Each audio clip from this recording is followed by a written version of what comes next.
quick question for you. Are you thinking about a sports Rolex for yourself? Or you may be thinking of gifting one this Christmas. If so, just a few minutes of your time, please, because we've got 5 cracking watches to show you that I think might be really helpful to help you decide what's the right one for you or as that lovely gift. So we're going to crack off, first of all, with a Rolex Submariner, and this is the non-date version.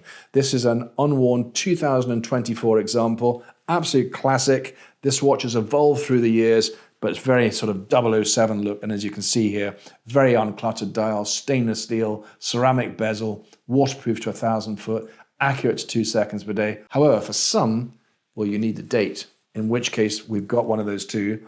And this, again, is the latest model, the 126610LN, 41mm case, exactly the same as the other one, but with that date. So if you just do need that date, and we do like it, then we've got that one too.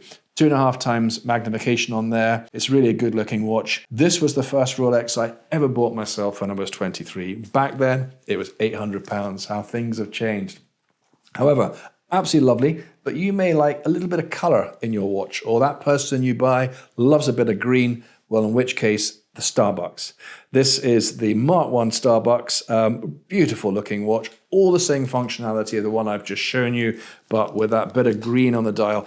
I really like this watch. I know the Hulk's a really popular one. I think sometimes the Hulk is just too green. There's too much green going on. This just gives you a little bit of color, but of course with that black dial. These 3 watches I've just shown you, in fact, all of these watches have the glide lock clasp on them as well, which just makes it really easy. You just pull and slide so you can adjust them to suit. They're just such a practical watch.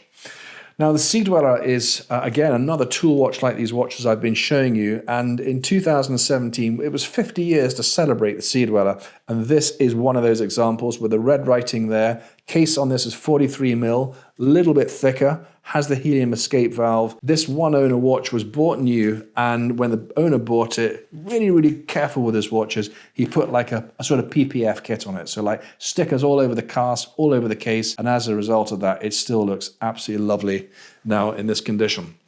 But you may be looking for the sort of the king of the divers watches, the DeepSea, in which case we have one here. This is an original Mark 1, again, stainless steel case. You can see here, much thicker, so make sure it's the right one for you. This went off to Rolex a few years ago. It's still got its protective stickers on it and never been worn since. And if you've got a big wrist and you like a big watch, then the DeepSea is hard to beat. And the price of these, I think this one's under £10,000, compared to what you pay for the James Camerons. It's definitely one to look at. So hopefully that's been helpful for you. And if I don't speak to you before, have a great Christmas.